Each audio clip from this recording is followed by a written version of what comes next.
All right, let's pop a hood and take a look at something we all use but maybe don't think about too much, the lead storage cell.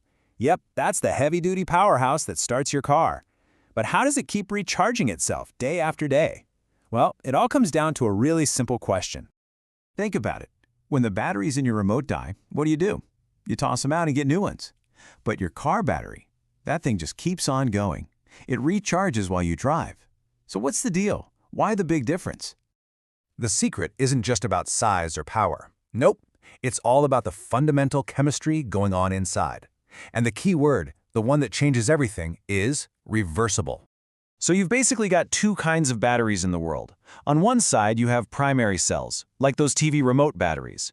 The chemical reaction in there is a one-way street. Once the energy is used up, that's it, game over. But on the other side, you have secondary cells, and that's our car battery. Its reaction is a two-way street.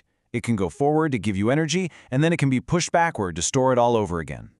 And this is what's so cool about it. A secondary cell has this dual personality. When you turn the key, it's an electrochemical cell, just naturally turning chemicals into electricity. But when your engine's running, the alternator kicks in and sends power back to the battery. That forces it to become an electrolytic cell, reversing the whole process. That ability to switch roles is what makes it rechargeable. Okay, so to really get how this reversible chemistry works, we've got to look at what's actually inside this thing. Let's deconstruct the powerhouse. It really just boils down to three main ingredients. That's it, three things working together to create and store all that power. First up, we've got the anode. That's the negative electrode, and it's basically just a grid made of pure lead. Simple as that. When the battery's being used, this is where a process called oxidation happens, which is really just a sciencey way of saying it's the spot where electrons get released. Ingredient number 2 is the cathode, the positive electrode. This one's a paste made of lead dioxide. So if the anode is where electrons are shot out, you can guess what happens here. The cathode is where those electrons are caught, a process we call reduction. And finally, the third piece of the puzzle, the electrolyte. Both the anode and the cathode are just sitting in a bath of sulfuric acid. You can think of this acid solution as the highway that lets all the little charged particles, the ions, travel back and forth between the electrodes. Without it, the whole system just stops.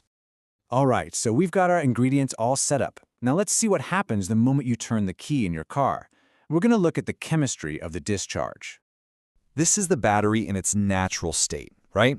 It's doing what it was born to do, producing energy. It's an electrochemical process, meaning the chemistry just happens on its own, creating an electrical current as a result. So two things are happening at the exact same time. Over at the anode, the lead starts reacting with the acid, forming a new material, lead sulfate, and releasing those all-important electrons. At the same time, over at the cathode, the lead dioxide is reacting with the acid and grabbing those very same electrons. And guess what it turns into? The exact same thing, lead sulfate, plus a little water. And here's the result of all that action. Both the anode and the cathode get coated in this lead sulfate. They basically become the same material for a little while. And as this happens, the sulfuric acid gets used up, so the electrolyte gets weaker. This is what a dead battery looks like chemically. But of course, we know that's not the end of the line. This is a secondary cell, remember? So now let's get to the really cool part, the magic of the recharge, where we actually reverse all that chemistry. Now this is the crucial part. Recharging doesn't just happen on its own. We have to force it. Your car's alternator pumps electricity back into the battery, and that external energy is what drives the chemical reaction completely in reverse. This is what we call an electrolytic process. And here you can see the whole story in one beautiful reversible equation. On the way out, during discharge, lead and lead dioxide use up sulfuric acid to make lead sulfate, water, and energy. Then, during the recharge, we pump energy back in, and that lead sulfate and water turn right back into the original lead, lead dioxide, and sulfuric acid. It's literally the same reaction, just running backwards. How cool is that?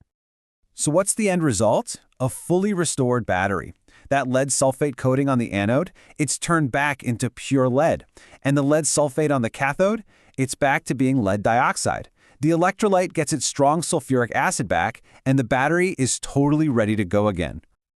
So, how does all this amazing chemistry get put to work in the real world?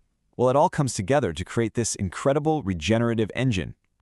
Now, one of these little setups, one anode, one cathode, sitting in its acid bath, only generates about 2 volts. And, well, that's not going to be nearly enough to start a car. So to get the juice we actually need, engineers pack 6 of these individual cells into that black box we call a car battery. They connect them in series, which just means their voltages add up.